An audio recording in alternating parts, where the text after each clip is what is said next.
What makes a classic sneaker? I'm going to break down 5 criteria that are going to help us define that this time on Fire Footwear.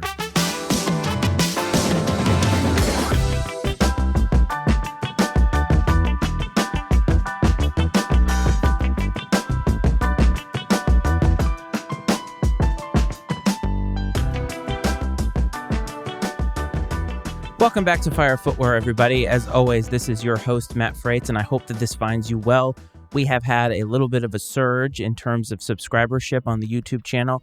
So if you are listening now and you are one of those people, I want to give you a heartfelt thank you from the bottom of my heart. I want to thank you for tuning in, and let's get into this episode. So classic sneakers. You hear this term thrown out a lot, and I think that what it comes down to in today's society anyway is that hyperbole is very common amongst the way that we speak about things.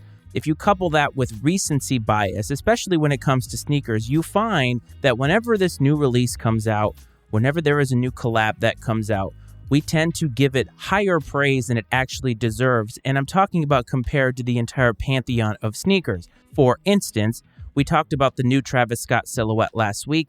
There was a true shock drop, and now people are calling it the best Travis Scott that's ever been released. This is recency bias. This is also hyperbole. So we are dripping in both of these things as it relates to the sneaker game. And when you listen to sneaker content or you watch sneaker videos, you do hear this term thrown around quite a bit. That's a classic. This is a classic. Oh, that's a classic. No, that one is. No, that one is.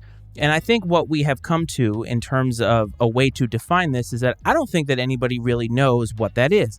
Now, I did hear the discussion recently about a grail versus a classic, and I do think that there is a line of delineation that needs to be drawn as it relates to a grail, which is something we talked about a few episodes back. That is really personal. It comes down to personal preference, and really it comes down to your personal journey in sneakers and what you feel is something that is almost unattainable for you. Not everybody has to agree that that is a grail for them. But when it comes to a classic, this is really defined by what I consider a majority of the community. So if you were to poll thousands of people and ask them if X colorway of X shoe is a classic, a majority of them would say yes, and therefore that would be considered one of the classics in sneaker culture. As we look back at sneaker culture, there's more than 40 years of sneaker culture. I think what we tend to do, and I'm guilty of this too, is only look back at the period since the Air Jordan 1 debuted. But there have been shoes well beyond that in terms of the past. And so what I wanted to do was take a look at this and give you some criteria. So if you go to Oxford Dictionary or whatever your dictionary of choice is, classic is defined as being judged over a period of time to be high quality or outstanding of its kind.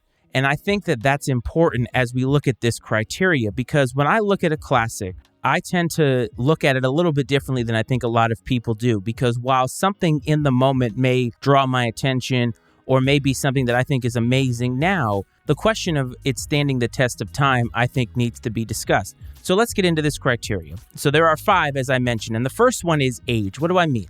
Well, I think that a shoe has to have been around for a certain period of time, because for something to be a classic, it can't just be something we saw right just now. We don't know whether it has staying power, which is going to speak to some of the other criteria that I have on this list. But as it relates to age, it has to have been released or out long enough for people to have had an opportunity to wear it, for people to have had an opportunity to see it wear, and to compare it to other things that have come out within that space. So if you take a rudimentary approach to it, I think at a minimum, the shoe or the colorway has to be at least 10 years old. Some people are going to balk at that, but hear me out. Because if you've only been in the culture for a couple of years, you may not have the prism by which to look through and compare a shoe that you see right just now that is super, super hype and compare it to other shoes that have come before it.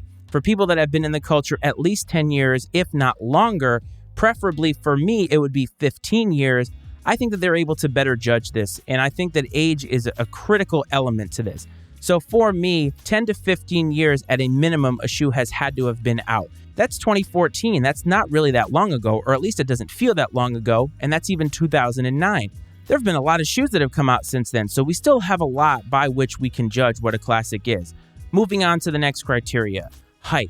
And I know that hype is kind of one of those words in the sneaker game that people feel a certain way about. It's polarizing. You either love it or you hate it. But when I think of hype in terms of this context, it has to have had at least 2 defined periods of hype. Because when something is brand new, there is inherently going to be some initial hype about it. But that doesn't necessarily define whether it's a classic or not. Because again, coupled with age, it has to have had a period by which it can have another resurgence in terms of hype. And there are many examples of this over time. I'm not going to give any of them because the point of this episode is not to name classics, but it's to give criteria by which you can think of classics. So hype, there had to have been multiple periods of it. And I think what it comes down to is that multiple generations or multiple groups of people have had a chance to consider it hype. Because again, with age comes different people, different perspectives. And therefore, if it is hyped twice within a given period in a 10 or 15 year period, that to me means that it has some staying power. And that leads to number 3, which is timeless. A lot of times when people use the word classic, I think what they mean is that something is timeless. And I'll give you a good example.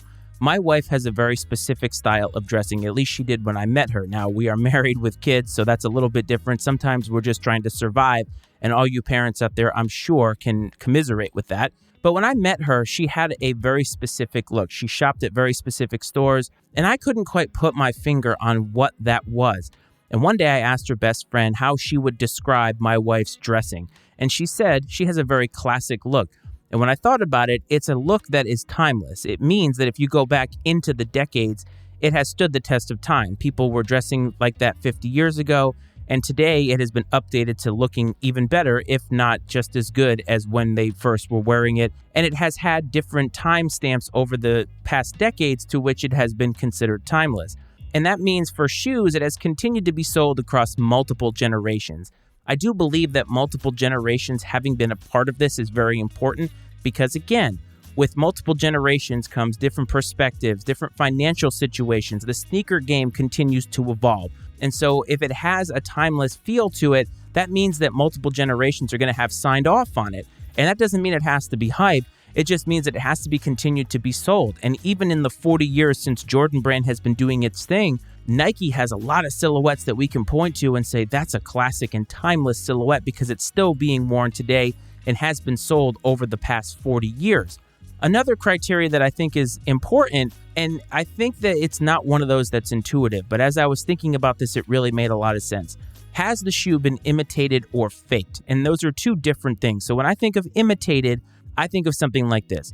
The Air Force One has been around for a while, obviously, and Bape is obviously known for their signature silhouette, which looks very, very similar to an Air Force One low. That, to me, is being imitated. Customs being designed after it, or somebody taking a silhouette and making something that looks very similar to it. We all made fun of Steve Madden when they came out with what was their signature shoe that they said was their own design, and it really was a Jordan 1 Chicago. That is being imitated. It's not a custom. It's just another company taking something that has been white hot at some point and trying to put their own stamp on it. Even Nike does this within their own shoe line. When the 10 series came out and was a massive hit, how many shoes have we seen come out that have kind of looked like it could be an off-white shoe? I think even a couple of weeks ago, the release of the week was those ivory Jordan 3s, and I said that if they put a hang tag on them, they would have been selling like hotcakes because they would have been seen as an off-white release. They looked exactly like it. To me, that's imitated. And faked. What I say all the time about the rep market is that you can tell when something is hype or something is very popular when it is being repped at a high clip. And there are a lot of silhouettes. The Air Max 1 is actually one of them that doesn't get repped a lot. There are not a lot of quality fakes out there. And that, to me, tells me that it is not worthy of being faked and not worthy of being hyped by the people that are buying reps in that moment. And so I think that if a shoe has both of these or one of these going for it, I think that that means that it has some semblance of timelessness. And I think that that means that it can be considered a classic. And last but not least, and I think this one might be the most controversial of all, but if the shoe has been retroed, remastered, or collabed. Obviously, retroed has a lot to do with older shoes. Now today, a lot more shoes are getting retroed, and so that comes down to business. These companies want to make more money. How do they do that? They saturate the market with shoes that they can try to find these little niches in the economy that people will buy it for nostalgia purposes or whatever it is. Remastered, I think about the reimagined Jordan 4s that just came out. A lot of people said that they weren't really a reimagination, but more a remastering because they're using different materials. And I thought that that was very apropos. Collaborations are huge nowadays. Obviously, every artist, every rapper, every celebrity wants a collaboration with Jordan Brand or Adidas or whoever. And so if a silhouette has had a period where it's been collabed multiple times and continues to be collabed, to me, that speaks to how classic it actually is. And so I think you can look at all of those things and put them together. And so those are 5 criteria that I think kind of all have to be met for a shoe to be considered classic. You may be thinking that that's extremely limited. But if you think about all the shoes that have come out just in the last 40 years, and then you add on shoes that have been around 50, 60, 70, 80 years, there are a lot of shoes that we can consider with this criteria. And honestly, a lot of shoes that are going to pass this filter. I think the reason why I wanted to talk about this is because I hear far too often that every single shoe is a classic now. And I don't think that that is something that we need to continue to do. I think we need to continue to keep silhouettes, to keep colorways sacred. And I think by allowing this criteria to be a part of sneaker culture, we may be able to have objective decisions or objective conversations about this. And I think that that's very, very important. What do you think is a classic? I would love to know. Get in touch with the show, and I'll give you the ways to do that later. But before we get to the end, let's get to the release of the week.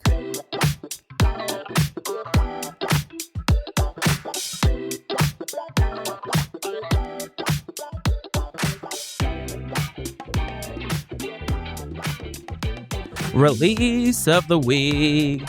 Release of the week, folks, where I like to give you a silhouette that has caught my eye. It's not always hype. Rarely is it. It's just something that has caught my eye, and I want you to know about it. So in the spirit of this episode, I have found not 1, but 2 criteria that I think are very important as it relates to what we're talking about with classic sneakers. And the release of the week this week is the Bodega Saucony Grid Shadow 2 Jaunt Woven. Bodega, in my opinion, and I was just telling a bunch of people this, is one of the most underrated boutiques as it relates to collaborations. And the Saucony Grid is having a moment with J-Tips last year. Bodega is now getting their hands in on the pie.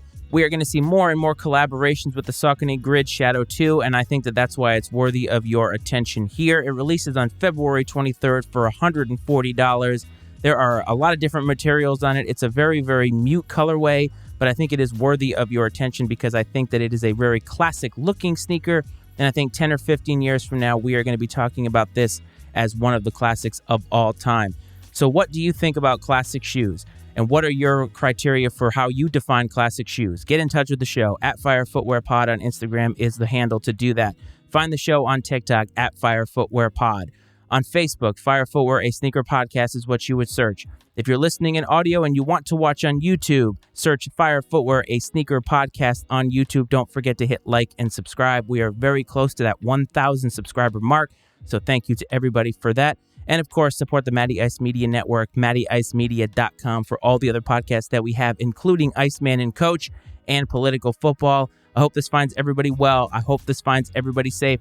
And I'll talk to you next week. This is Fire Footwear.